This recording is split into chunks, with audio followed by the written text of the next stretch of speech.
শ্রমিকের ন্যায্য প্রাপ্য জিন্দাবাদ জিন্দাবাদ জিন্দাবাদ দৈনিক মজুরি 3 টাকা বৃদ্ধি করা দৈনিক মজুরি 3 টাকা শ্রমিক ভূমি পট্টা প্রদান করো শ্রমিক ভূমি পট্টা প্রদান করো চা বাগিচা উচ্ছেদ করা বন্ধ করো চা বাগিচা উচ্ছেদ করা বন্ধ করো চা বাগিচা উচ্ছেদ করা বন্ধ করো শ্রমিক ভূমি পট্টা প্রদান করো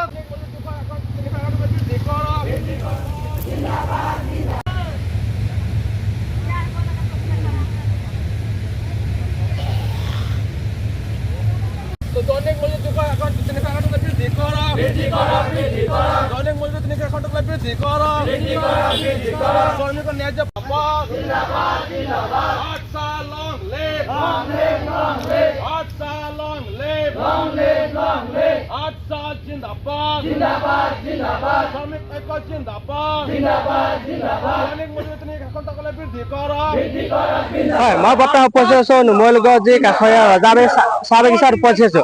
ইয়াত দেখিবলৈ পোৱা গৈছে চাহ জনজাতি ছাত্ৰ সন্থাই এটা প্ৰতিবাদ সাব্যস্ত কৰা পৰিলক্ষিত হৈছে। মোৰ কেমেৰা পাৰ্চনে দেখুৱাব যে অসম চাহ জাতীয় ছাত্ৰ সন্থাই মৰমী উপশাখাই চাহ শ্ৰমিকৰ বিভিন্ন সমস্যা লৈ যি প্ৰতিবাদ সাব্যস্ত কৰা পৰিলক্ষিত ৰজাবাৰী চাহ অসম চাহ জাতীয় ছাত্ৰ সন্থাৰ বিষয়ববীয়া আছে, তেখেতৰ পৰা মন্তব্য লোৱা হৈছে। হয়, কিহক লৈ আপোনালোকে প্ৰতিবাদ সাব্যস্ত কৰিবলগীয়া হৈছে, কি ক'ব? হয়, আজি চক অতি দুখৰ বিষয় যে আমি 200 বছৰ দিন ধৰি অসমত আমাৰ চাহ জনগোষ্ঠী আৰু চাহ শ্ৰমিক ৰাইজে বৰবাহ কৰাৰ পিছতো এই চৰকাৰখনে বিভিন্ন সময়ত আমি দেখিছোঁ চাহ বাগিচা উচ্ছেদ কৰিছে আৰু এতিয়া ক্ৰমান্বয়ে আমি দেখি আহিছোঁ যে আমাক চাহ শ্ৰমিকসকলক ভূমিৰ পট্টা দিয়াৰ পৰা বিৰত আছে। বিভিন্ন সময়ত ৰাজনৈতিক কথা বতৰা পাতি আমাক চাহ শ্ৰমিকসকলক ভূমি পট্টা দিম কৈ আজি তাৰিখলৈকে কিন্তু চাহ শ্ৰমিকক ভূমি পট্টা প্ৰদান নকৰিলে। আৰু যোৱা 2016 চনত যেতিয়া বিজেপি চৰকাৰখন গঠন হৈছিল সেই সময়তে বিজেপি চৰকাৰে অসমৰ চাহ শ্ৰমিকসকলক 351 টকা হাজিৰা দিয়াৰ কথা কৈছিল। কিন্তু অতি দুৰ্ভাগ্যজনক কথা যে আজি 9টা বছৰ অতিক্ৰম কৰাৰ পিছতো কিন্তু আজি তাৰিখলৈকে বিজেপি চৰকাৰে চাহ শ্ৰমিকৰ 351 টকা যি দৈনিক হাজিৰা আজি তাৰিখলৈকে বৃদ্ধি কৰা নাই। আৰু আমি যদি জনজাতিকৰণৰ কথা ক'বলৈ যাওঁ তো জনজাতিকৰণৰ কথাটো সম্পূৰ্ণভাৱে ৰাজনৈতিক মেৰাপাকত ৰাখিছে।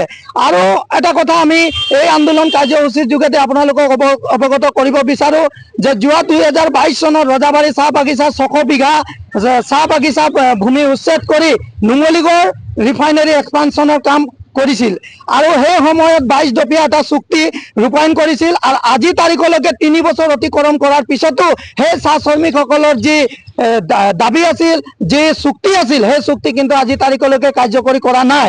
আৰু ইতিমধ্যে আমি গম পাইছোঁ যে ৰজাবাৰী চাহ বাগিচাৰ যি থাকি যোৱা যি ভূমি আছে 450 বিঘা ভূমি, সেই ভূমিও কিন্তু এতিয়া অসম চৰকাৰে উচ্ছেদ কৰাৰ যি ষড়যন্ত্ৰত নামিছে তাক আমি একেমুখে গৰিহণা জনাইছোঁ। তীব্ৰ ভাষাৰে আমি অসম চৰকাৰক গৰিহণা জনাই আমি সকীয়াই দিছোঁ যে যেতিয়ালৈকে চাহ শ্ৰমিকৰ মাটিৰ পাট্টা নাপায়, যেতিয়ালৈকে চাহ শ্ৰমিকৰ সমস্যা সমাধান নহয় তেতিয়ালৈকে কিন্তু কোনো চাহ বাগিচা আমি অসমত উচ্ছেদ হ'বলৈ নিদিওঁ। আৰু এটা কথা আমি অসম চৰকাৰক আমি সকীয়াই দিব বিচাৰিছোঁ যে অসমৰ যিসমূহ বনাঞ্চল উচ্ছেদ কৰিছে ঠিক তেনেধৰণে কিন্তু চাহ শ্ৰমিকৰ ভৱিষ্যত অন্ধকাৰলৈ ঠেলি চাহ শ্ৰমিকৰ জীৱন আৰু জীৱিকাৰ প্ৰতি ভাবুকি কঢ়িয়াই আনিব আমি দেখিবলৈ পাইছোঁ।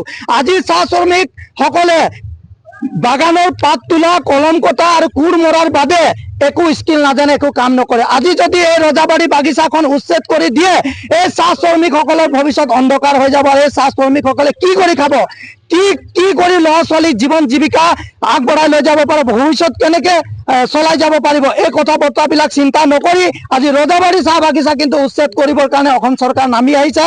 ইয়াৰ কাৰণে আমি অসমৰ মাননীয় মুখ্যমন্ত্ৰীক আমি ধিক্কাৰ জনাইছোঁ আৰু অতি শীঘ্ৰে এই উচ্ছেদ অভিযান বন্ধ কৰিব লাগিব। অন্যথা আমি সমগ্ৰ অসম জুৰি অসম ছাত্ৰ সন্থাই চাহ শ্ৰমিক আৰু চাহ জনগোষ্ঠী ৰাইজক লৈ আমি ৰাজপথত আন্দোলন কৰিবলৈ আমি বাধ্য হ'ম। এনেদৰে দেখিবলৈ পাইছে অসম চাহ জনজাতি ছাত্ৰ সন্থাই মৰমী উপশাখাই চাহ শ্ৰমিকৰ বিভিন্ন সমস্যা লৈ প্ৰতিবাদ সাব্যস্ত কৰা পৰিলক্ষিত। মোৰ কেমেৰা পাৰ্চনে দেখুৱাই আছে যে ৰজাবাৰী চাহ বাগিচাত অসম চাহ জাতীয় ছাত্ৰ সন্থাই এনেদৰে প্ৰতিবাদ সাব্যস্ত কৰা পৰিলক্ষিত হৈছে।